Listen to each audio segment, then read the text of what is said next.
شكرا لحسن تعاونكم. تقريبا دي رسالة النادي الأهلي لنادي الزمالك ولإعلام نادي الزمالك. ليه؟ لأنه حجم الاستفزاز والتطاول اللي حصل على فرقة النادي الأهلي وعلى النادي الأهلي بعد مباراة بيراميدز كان أمر غير طبيعي. حتى إنه الكابتن محمود عبد الرازق شيكابالا قال الراجل امبارح، قال لك للأسف الزمالك انشغل بالفرحة في الأهلي إنه خسر من بيراميدز، ما فكرش في نفسه ولا استعد ذهنيا، كان كل المسألة فرحان في هزيمة الأهلي.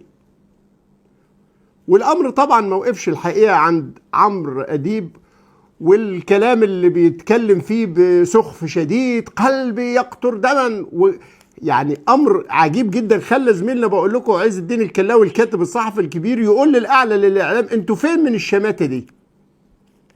أحاديث الشماتة وكلام الشماتة وأداء الشماتة ده يخالف كل الأكواد الإعلامية المنضبطة. يا ريتها وقفت عند كده.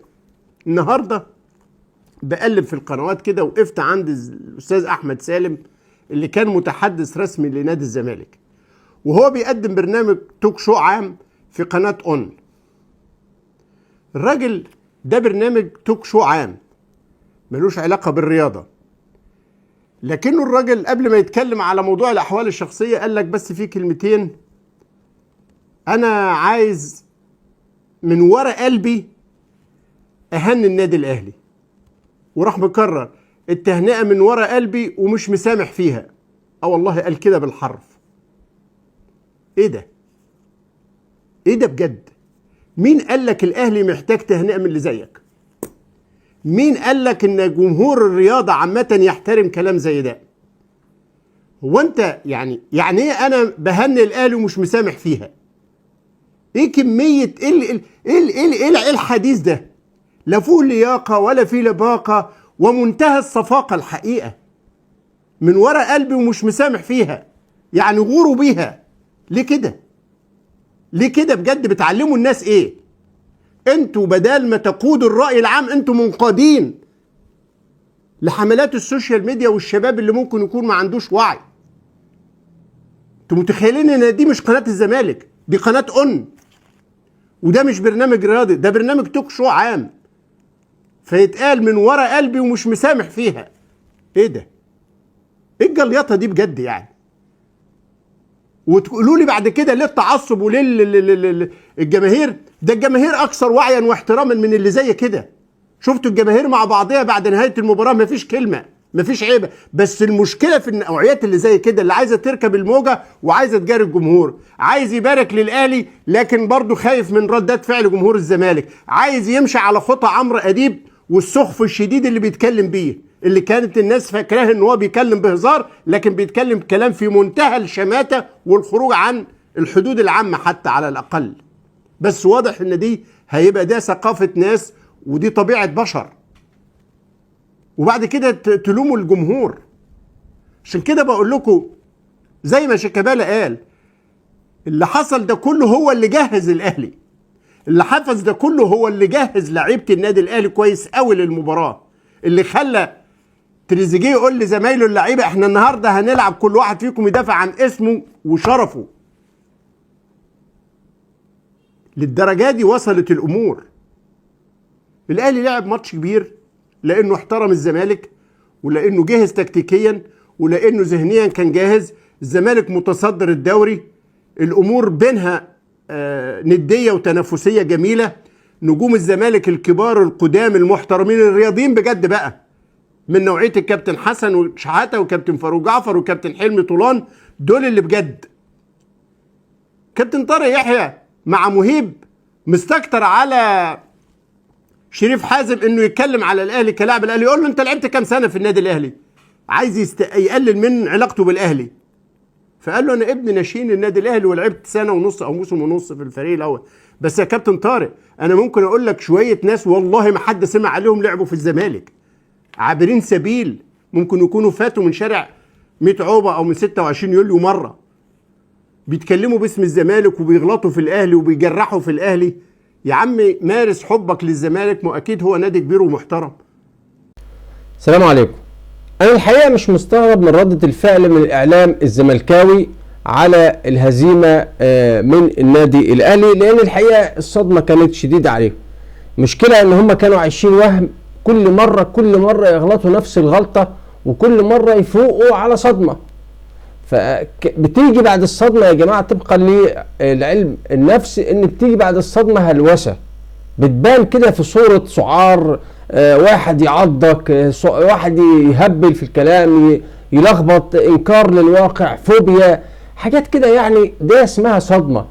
فالاعلام الزملكاوي دخل في الصدمه دي. روحوا شوفوا قناه الزمالك عملت ازاي، البت اللي اسمها مها صبري، والبت الثانيه فرح بلكونه، والواد اللي اسمه جليل، دول كان عندهم امبارح حاله صدمه رهيبه رهيبه رهيبه جدا، وهلفطه وهذيان في الكلام بعد المباراه.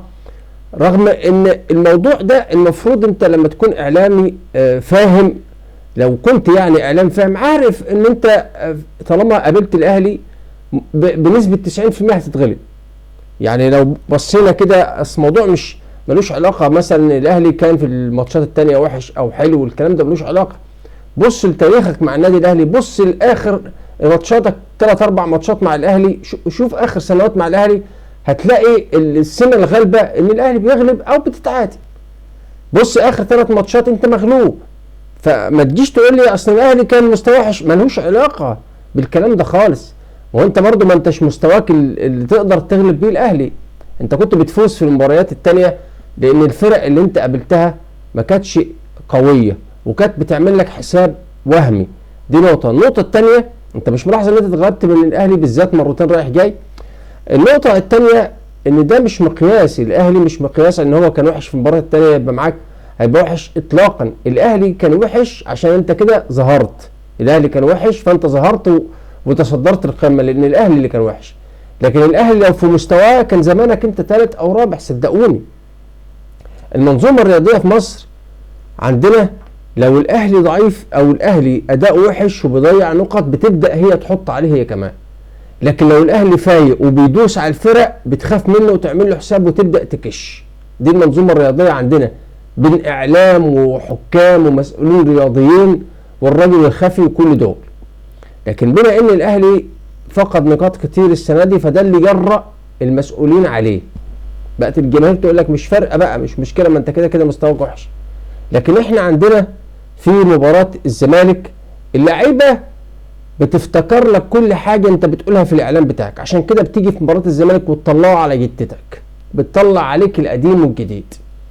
والحقيقه انا مش مستغرب من اللي بيقوله احمد سامي. شوف برضو خالد الغندور عنده حاله من الصدمه، شوف الواد اللي اسمه المالتي حرام الموبايلات اسامه حسن طالع بيتكلم برضو عنده حاله هذيان شديده، وتسمعه تحس ان هو منكر للواقع كده وقرب يتجنن. فطبيعي اللي بيحصل ده، طبيعي منهم يا جماعه. والمشكله ان كل مره ما بيتعلموش من نفس الدرس.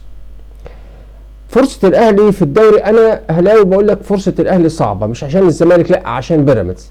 ليه؟ بيراميدز عنده ماتشين. بيراميدز عنده ماتش هيلاعب سيراميكا كليوباترا، لا اخر ماتش مش سيراميكا، اخر ماتش سموحه. اخر ماتش لبيراميدز هو سموحه، هيلاعب سموحه. اخر ماتش للزمالك سيراميكا، اخر ماتش للاهلي هو المصري. الاهلي هيلاعب الماتش الجاي انبي، الاهلي هيلاعب الماتش الجاي انبي، والزمالك هيلاعب سموحه، وبيراميدز هيلاعب اعتقد سيراميكا كليوباترا. بيراميدز هيلاعب سيراميكا كليوباترا. المباراه بتاعت بيراميدز وسيراميكا كليوباترا دي هي اهم مباراه في ال3 مباريات، او في الجوله الاخيره باكملها، او في الجولتين الاخيره باكملها. بيراميدز وسيراميكا دي اهم مباراه. بيراميدز لو فاز على سيراميكا بنسبه كبيره هياخد الدوري. ليه؟ انا بقول لك ليه؟ لان الزمالك كده كده هيقع. هو دلوقتي المعضله بالنسبه لبيراميدز هو الزمالك، اما المعضله بالنسبه للاهلي فهو بيراميدز.